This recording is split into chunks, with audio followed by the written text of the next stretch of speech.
고린도전서 14장, 앞에 12장, 13장에 이어서 은사, 신령한 은사에 대해서 계속 말씀을 하고 있습니다. 지금으로부터 1960년 전입니다. 56년경에 이 고린도 교회에 많은 문제가 있었습니다. 그 여러 문제 가운데 가장 큰 문제를 사도 바울은 그들에게 편지를 보내면서 그 편지의 끝에 그 교회의 가장 큰 문제를 상당히 길게 다루고 있습니다. 12장, 13장, 14장 모두 다가 은사 문제를 다루고 있는 것을 우리가 보고 있습니다. 특별히 은사 중에 방언 은사가 고린도 교회의 문제였습니다. 누가 방언을 하면은 무슨 특별한 은사를 받은 것처럼 방언을 하는 사람도 의시되고, 내가 이래봬도 방언을 한다 이러면서 의시를 대고요. 또 사람들이 또 보니까 이 방언하는 사람들 보면 또 뭔가 좀 신령해 보이기도 하고, 이래서 사람들이 방언 은사를 상당히 좋아하게 되었습니다. 그러다 보니까 다른 은사는 별로 중요하게 여기지 않고 그저 방언 받아야 돼, 방언 받아야 돼. 이렇게 해서 교회 안에 이 방언 은사의 그 남용으로 아주 무분별한 별 그렇게 알지도 못하고 무분별하게 방언을 함으로써 교회의 질서가 자꾸 무너지고 있었습니다. 그 교회의 질서만 무너질 뿐만 아니라 또 마귀는 그 틈을 노립니다. 교회가 아주 무질서해지고 또 혼잡해지니까 마귀가 또 그 틈을 이용해서 거짓 방언을 또 퍼뜨립니다.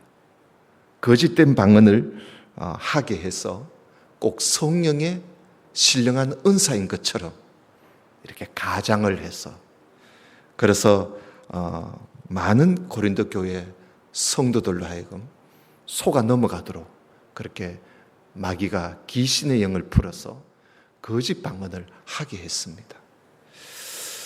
그로 인해서 교회는 더 혼란에 빠지게 되었던 것이지요. 오늘날에도 이 사탄은 거짓 방언을 온 교회에 퍼뜨려서 교회를 상당히 질서를 무너뜨리고 어렵게 만들어 가고 있습니다. 그렇기 때문에 우리 교회는 그런 일이 없어서 참으로 다행스러운 일입니다만은, 우리 교회가 그렇지 않다고 우리가 여기에 대해서 모르고 있으면 안 됩니다.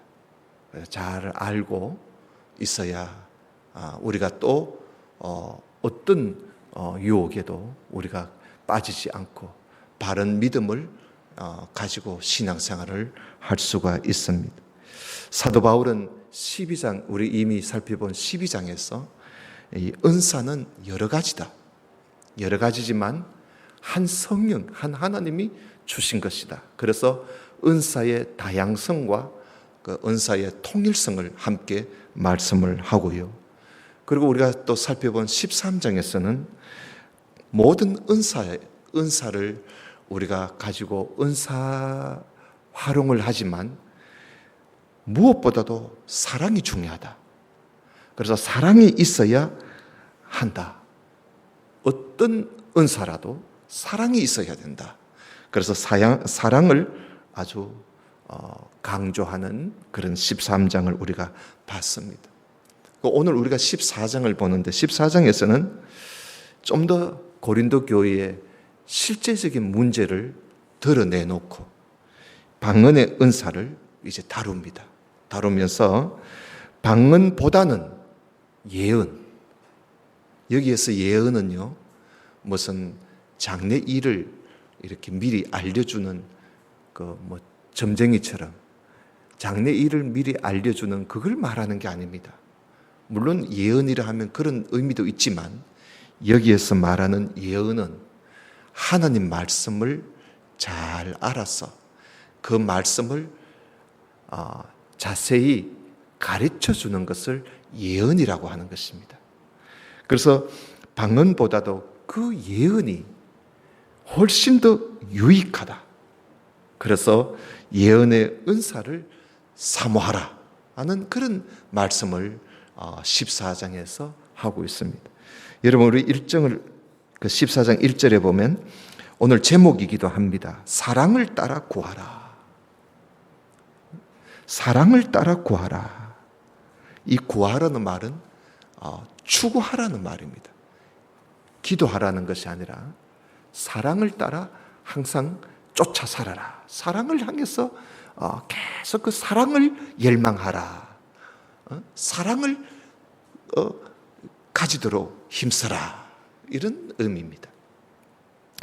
여러분, 우리가 앞에서 12장 31절에 지난 주일날 더욱 큰 은사를 사모하라 하는 말씀을 우리가 봤습니다. 더욱 큰 은사를 사모하라 그러면서 13장에 가서 사랑을 이야기했습니다.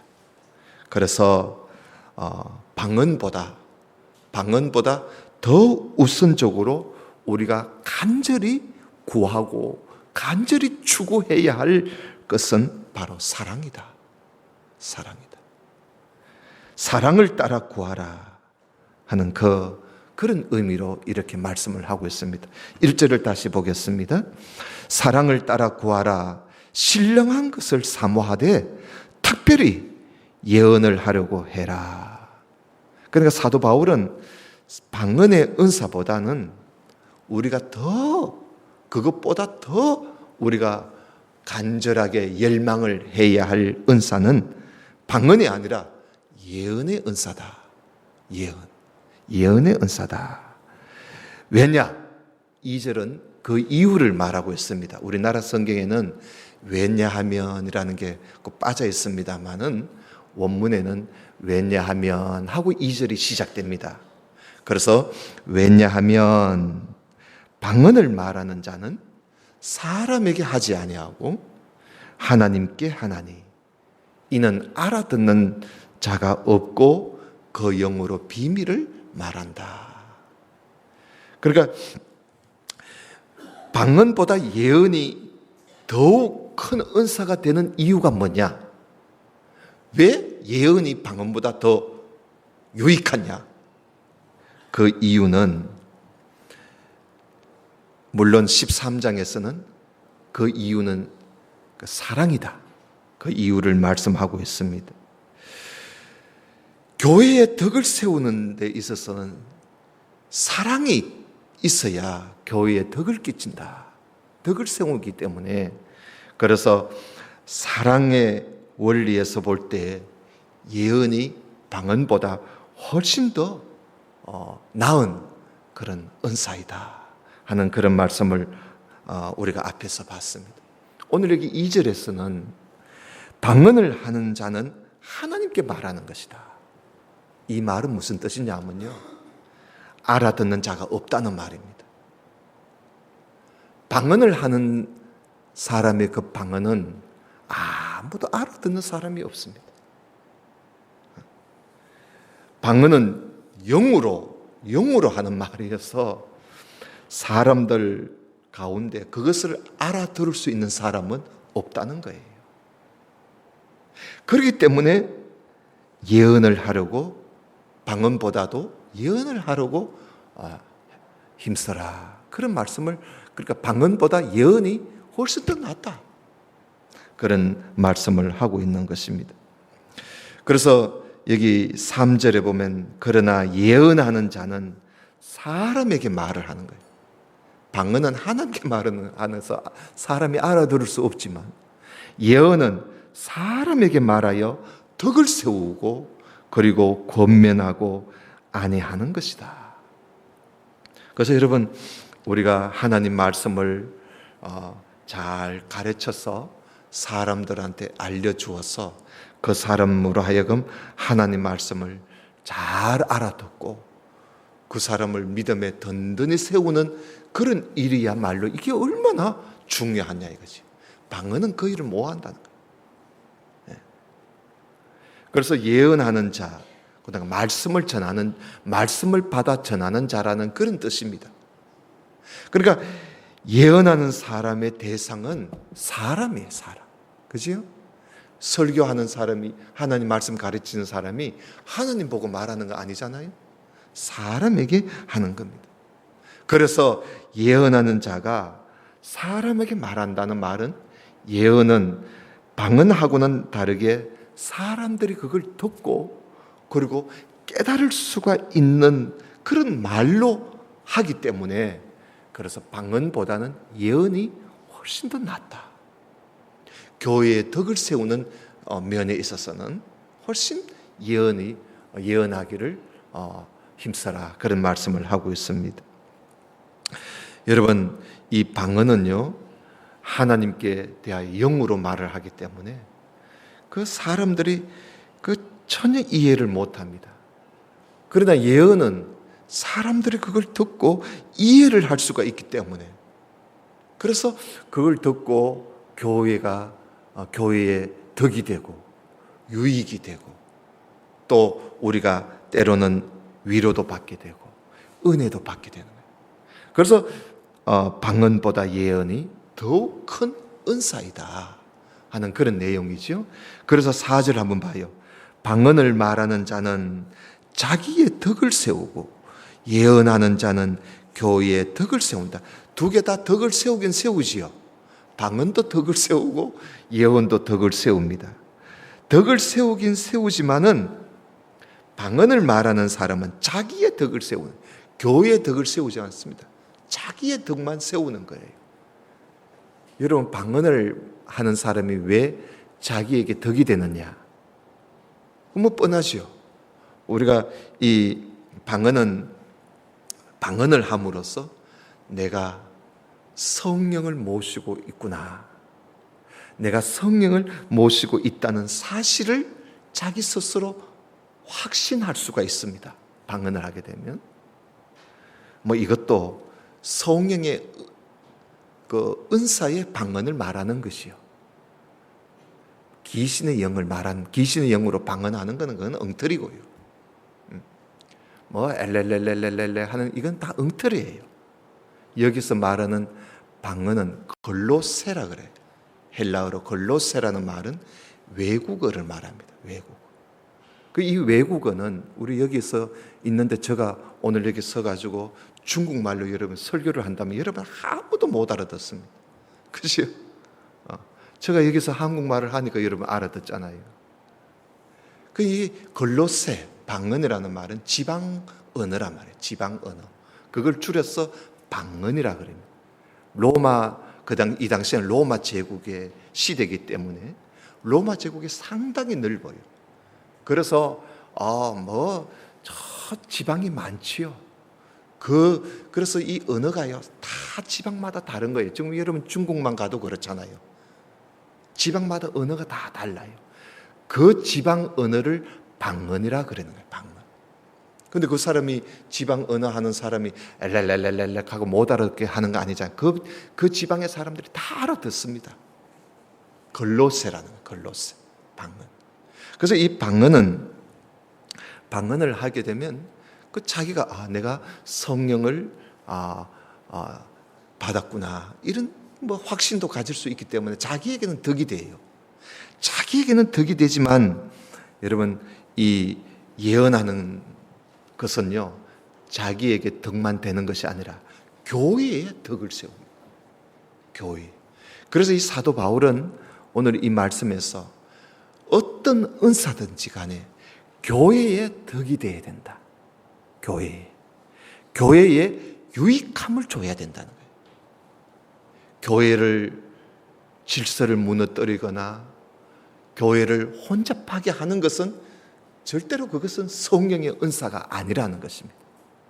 만약에 어떤 사람이 병 고치는 은사도 있고 또 어떤 사람이 방언도 하고 만약에 한다 합시다. 또 어떤 사람이 능력도 행하는데 그 사람이 교회에서 그런 은사를 가지고 하는데 그 사람이 할수록 교회가 다 질서가 없고, 사람을 자기가 좀 능력 받았다고, 그 뭐 자기가 꼭 하나님 것처럼 말을 막 반말을 쓰고, 자기가 뭐 능력을 좀 행할 줄 안다고 막 교만에 떨고 이런다면 그건 다 성령이 준 은사가 아닙니다. 그건 다 귀신이 속이는 겁니다. 성령의 은사인 것처럼 가장해서 속이는 거예요. 그렇기 때문에 이 귀신의 영으로 방언을 하는 사람들 보면요, 말하는 것도 걸로세가 아닙니다. 외국어도 아니고요, 이상한 말을 하는데 항상 그 사람들이 교회를 어지럽혀요. 교회를 어지럽히고 자기가 아주 대단한 사람인 것처럼 의시되고 교만하고요. 그리고 눈맵시가 보면은 아주 무섭습니다. 무서워요. 그리고 사람을 항상 상대를 낮추어 보고, 그리고 아무에게나 말을 틱틱 반말을 쓰고 그럽니다. 이것은 절대로 성령이 준 은사가 아닙니다. 그래서 사도 바울은 이런 것을 우리가 분별할 줄 알아야 된다는 겁니다. 그래서 하나님이 주신, 성령이 주신 신령한 은사는 절대적으로 교회의 덕을 세우는 것이지 교회의 덕을 무너뜨리는 것은 아니다. 그런 이야기를 여기에서 하고 있습니다. 그러면 사도 바울이, 그럼 방언은 아무 가치가 없다, 방언은 하지 마라, 방언은 가치 없는 것이야, 사도 바울이 그런 식으로 말을 하는 건 아닙니다. 오늘 여기 5절을 보세요. 나는 너희가 다 방언 말하기를 원한다. 그러나 특별히 예언하기를 원하노라. 방언을 말하는 자가 만일 교회의 덕을 세우기 위해서 통역하지 아니하면 예언하는 자만 못하다. 그러죠. 그러니까 방언하기를 원해요. 그러나 방언은 교회의 덕을 세우지 못하기 때문에 차라리 예언하기를 나는 원한다. 차라리 예언을 해라. 차라리 하나님 말씀을 잘 알아서 그 말씀을 가르치는 게 더 낫지. 방언은 만약에 교회의 덕을 세우기 위해서 방언을 하려고 한다면 통역해야 된다. 통역하지 않는다면 예언하는 자만 못하다. 그런 이야기를 하고 있는 것입니다. 그러므로 방언이든지 예언이든지 또 뭐 다른 어떤 성령의 은사라도 여러분, 그것이 개인의 덕을 세우는 일에 그치는지 아니면 교회의 이 공동체의 덕을 이루기 위해서 하는 것인지, 그걸 우리가 잘 알아야 된다. 잘 알아야 돼. 그래서 오직 이 사랑으로 해야 덕이 되니까, 오직 사랑으로 해서 교회에 덕을 끼치는 그런 이 은사라야 그게 정말 신령한 은사고 성령이 주신 은사고 그게 바른 신앙이라는 것입니다. 그런 면에서 차라리 방언을 해가지고 사람 알아듣지도 못한 말을 해가지고 자기한테는 뭐 도움이 될는지 몰라도 교회에 아무 남들한테 도움도 되지 않는 그런 방언을 하기보다는 오히려 교회의 덕을 세우고 또 권면도 하고 위로도 하고 안위도 줄 수 있는 그 예언을 하는 것이 오히려 더 나은 것이 아니냐, 그런 말씀입니다. 그래서 여러분 6절을 우리 한번 보십시다. 6절. 그런즉 형제들아 내가 너희에게 나아가서 방언을 말하고 계시나 지식이나 예언이나 가르치는 것이나 이런 것을 말하지 아니하면 너희에게 무엇이 유익하겠는가?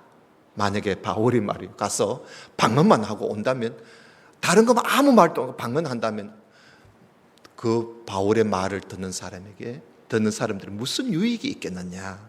7절. 혹 저는 이 플룻을 말합니다. 플룻.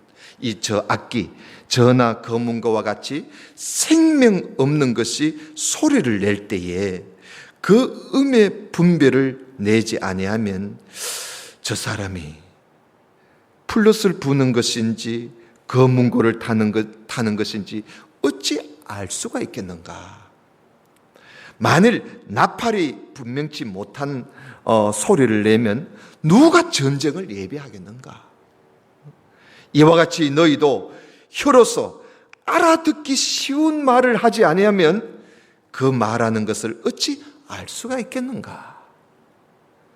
이는 허공에다가 말하는 것과 같지 않느냐?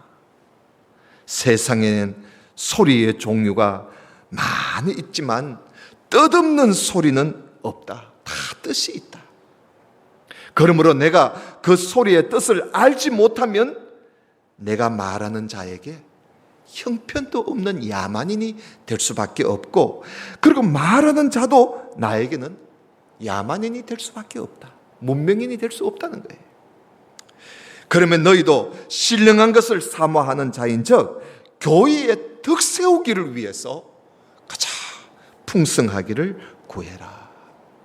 무슨 말씀인지 알겠지요? 그래서 가장 신령한 은사를 사모하되 교회의 덕을 세우는 그 방향으로 우리가 가야 된다. 그런 이야기입니다. 그 다음 13절 보세요. 그러므로 방언을 말하는 자는 통역하기를 기도할지니 내가 만일 방언으로 기도하면 나의 영이 기도하거니와 나의 마음은 아무 열매도 못 맺는다. 그러니까 왜 방언하는 자가 통역을 해야 하는가? 그 이유를 지금 여기 13절, 14절에서 말씀해 주고 있는 겁니다. 왜 방언을 하는 사람은 통역을 해야만 되는가? 통역 없는 기도는요, 영으로 하는 기도이기 때문에 자기 마음에 무슨 깨달음이나 어떤 인격의 변화나 이런 것은 전혀 기대할 수 없다는 거예요. 통역하지 않으면. 그러니까 방언을 해가지고 그 사람의 인격이 바뀌어지느냐? 전혀 그런 열매가 없다는 거예요. 왜? 영으로 말하기 때문에. 그러니까 자기의 그 신앙의 성숙도라든지 그 인격의 변화라든지 무슨 깨달음이 방언을 하고 그런 깨달음이 있느냐? 없습니다. 아무 통역을 하지 않으면요, 그건 뭐 무슨 소용이 있겠어요? 아무 소용이 없다는 거예요. 저는 어릴 적에요, 중학교 2학년 때 그 방언을 한다고 좀 했어요.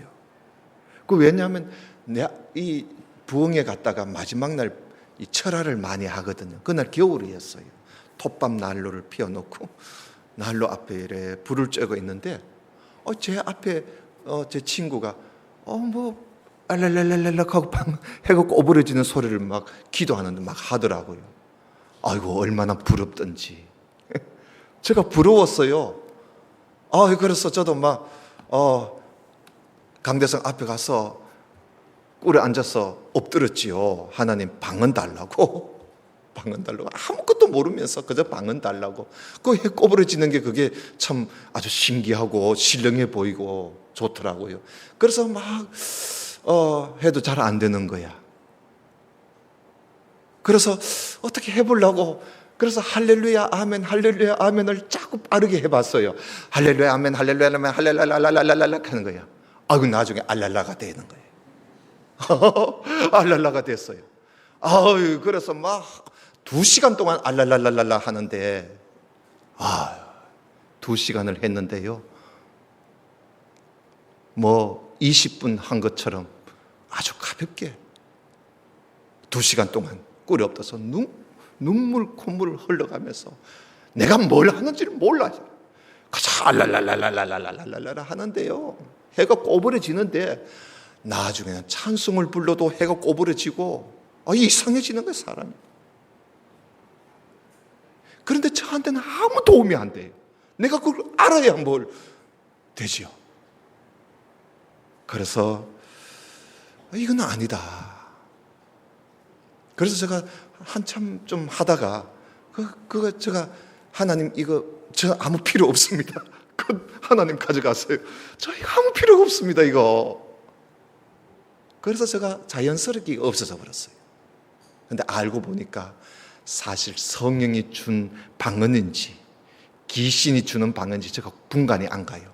그러나 제가 의심스러운 것은 하나님께서 나에게 어떤 외국을 보내려고 하나님이 나에게 외국어를 주신 것도 아니고 그저 남 하는 거 욕심내가지고 하려고 할렐루야 아멘 할렐루야 아멘 하다가 해가 꼬부러진 거구나 싶어서 이거는 아니다. 그래서 제가 자연스럽게 버렸어요. 요즘도요 방언하는 법을 가르쳐주는 데가 있습니다. 그 가보면요 똑같이 저처럼 가르칩니다. 할렐루야 아멘 할렐루야 아멘 빨리 하라 그럽니다. 여러분 빨리 한번 해보세요. 다 해가 꼬부러질 겁니다. 아무 소용이 없습니다. 그래서 우리가 기도를 하든지 찬송을 하든지 영으로 하면 마음으로도 하고 그러니까 이성적인 찬송, 이성적인 기도를 해야 된다는 것이요. 그러니까 뭔가 알고 내 마음이 진정으로 드리는 기도, 내 마음이 진정으로 드리는 찬송이 하나님이 주신 은사라는 것이죠. 그래서 여러분 여기 15절 보세요. 그러면 어떻게 할꼬? 내가 영으로 기도하고 또 마음으로 기도하고 내가 영으로 찬미하고 또 마음으로 찬미하리라 그러지요. 그러니까 기도나 찬미하는 것이 영으로 하고 마음으로 이성적으로 해야 한다는 것이지요. 기도하는 것, 찬송하는 것, 이성적인 기도, 이성적인 찬양이어야 하나님이 그걸 받으시는 거예요. 들으시는 거예요. 아무 뜻없는 마음도 없는 기도, 마음도 없는 찬송, 하나님이 그 소용없다는 것이요. 그러므로 기도하는 것이나 찬송하는 것이나 교회의 전체의 유익을 생각해야 된다. 아마 고린도 교회도요 방언으로 찬송도 한 것 같아요. 그게 무슨 소용이 있느냐 이거지요. 영으로 찬송하고 마음으로 하지 않는 이런 방언의 찬송이 무슨 소용 있나 이거지요. 그래서 여러분 우리가 하나님 앞에 예배를 드리고 일을 할 때 여러분 어떤지 교회의 덕을 생각하고 이렇게 해서 우리가 하나님 앞에 예배하는 그런 하나님의 사람들이 되어야 된다. 여러분 16절 보세요. 그렇지 아니하면 네가 영으로 축복할 때에 무식한 처지에 있는 자가 네가 무슨 말을 하는지 알지 못할 것이고 네의 감사에 어느 누가 아멘 하겠느냐? 너는 감사를 잘했지만 그러나 다른 사람은 아무 소용이 없다는 거예요. 방언으로 아무리 감사한들 누가 알아듣겠어? 누가 아멘 하겠어요? 그래서 여러분 예배 때에는 방언으로 기도하는 것 이런 것은 마땅히 하지 말아야 하는 것입니다. 18절 내가 너희 모든 사람보다 방언을 더 말함으로 하나님께 바울은요 내가 모든 사람들보다 방언을 더 많이 한데 이 말은요 바울이 외국어를 잘한다는 거예요. 외국어를 더 잘한다. 그런데 왜 바울이 이 말을 하느냐? 자기 방언하는 걸 자랑하려고 하는 게 아니에요. 네가 방언을 할 줄 모르니까 방언하는 사람들을 보고 네가 지금 그걸 시기해서 네가 지금 이런 말을 하는 거 아니냐? 하고 공격하는 사람이 있었던 거예요. 그래서 바울이 아니야 나도 방언할 줄 알아. 나도 외국어 나는 너희들보다 더 많은 더 다양한 외국어를 나는 글로세를 하고 있어. 그런 오해할 일이 있기 때문에 바울이 이 말을 하는 거예요. 자기 방언하는 걸 자랑하려고 하는 말은 아닙니다. 그러면서 19절 보세요. 그러나 교회에서 네가 남을 가르치기 위해서 깨달은 마음으로 5마디 말을 하는 것이 1만 방언으로 말하는 것보다 훨씬 더 낫지 않느냐. 그래서 여러분 방언으로 말하는 것은 자기 인격적인 변화에도 열매가 없고 그래서 교회에 아무 덕을 세울 수가 없습니다. 자 이제 시간이 많이 갔으니까 결론만 보고 우리 마치도록 합시다. 26절을 좀 보십시다. 26절에 보면 그런즉 이제 그 앞에 말씀 다 그런 내용입니다. 26절 그런즉 형제들아 어찌할꼬 너희가 모일 때에 각각 찬송 시도 있고 가르치는 말씀도 있고 계시도 있고 방언도 있고 통역함도 있나니 모든 것을 덕을 세우기 위해서 해라. 그러니까 예배를 드리는 모든 순서가 교회의 덕을 세우는 일에 덕을 세우는 일이 되도록 하라. 그런 이야기지요. 찬송을 하든지 뭘 하든지. 그리고 또 좀 더 내려갑시다. 39절을 한번 보세요. 39절에 보면 그런즉 형제들아, 내 형제들아, 예언하기를 사모하며 방언 말하기를 금하지 마라. 여기에 사도 바울이 말하는 것은 교회가 덕을 세움에 있어서 방언보다는 예언이 훨씬 더 유익하니까, 그러니까 예언하기를 더 힘써라. 그러나 방언을 바울이 전혀 방언을 무시하는 건 아니에요. 그러나 귀신의 영으로 하는 방언은 만약에 한다면 그거는 문제가 달라지겠지요. 방언 말하기를 금하지 말라 하는 말은 성령의 은사로 하는 그 외국어를 이 구사하는 이런 방언의 은사를 여기에서 말을 하는 것입니다. 그래서 이 사도 바울은 방언 자체에 대해서 비판하는 것보다 방언하는 그 방식이 옳지 않다, 교회의 덕이 되지 않는다, 그런 의미에 있어서 말씀을 하는 것입니다. 자, 그래서 결국은 여러분 그 말씀에 보면 결국은 방언이든지 예언이든지 간에 무슨 신령한 은사든지 간에 교회 안에서 일어나는 모든 그 은사는 우리가 딱 두 가지를 기억해야 합니다. 그 두 가지를 우리 한번 제일 끝에 한번 보십시다. 40절 보세요. 40절 보면 모든 것을 적당하게 하고 그리고 질서대로 해라. 이게 이제 최종적인 결론입니다. 그러니까 여러분 여기에 우리가 교회 생활할 때 이 두 가지를 꼭 기억해야 합니다. 적당하게 해라. 여기서 말하는 적당하게라는 말은 대충 하라 이런 뜻이 아닙니다. 유스케모노스라 그러는데 이 말은요, 단정하게 해라, 품위 있게 해라, 어울리게 해라, 좀 모양이 좋게 하라 이런 뜻입니다. 교회 안에서 우리가 예배를 드리고 뭘 할 때에 우리가 교회에 서로 좀 조화가 되도록, 좀 어울리도록, 좀 모양이 좋게, 좀 단정하게, 그렇게 좀 모든 사람들에게 어떤 그 원만하게 말이죠, 모든 사람들에게 덕이 되도록 그렇게 적당하게 해라. 그다음 두 번째, 질서대로 해라. 그래, 이 질서대로 하라는 말은 카타탁신이라는 말인데 이 군대 용어입니다. 군대 용어인데 순서대로 해라는 거예요. 순서대로. 그러니까 우리가 교회에 예배를 드리고 교회에 우리가 모든 은사를 가지고 우리가 활동을 할 때에 그저 규칙 없이 막 행동하지 말고 그저 규칙에 따라서 그래서 행동하라. 그래서 여러분 모든 것을 적당하게 질서대로 하게 되면 여러분 우리 교회가 규모가 아주 규모 있게 교회가 자라나게 되고 또 든든히 자라나게 되고 그걸 올바르게 자라나게 돼요. 우리의 신앙도 그렇고 우리의 교회도 그렇고 그리고 예배도 막 질서 없이 그렇게 하지 않고 뭔가 규모가 있고 조화가 있도록 그랬죠. 자라.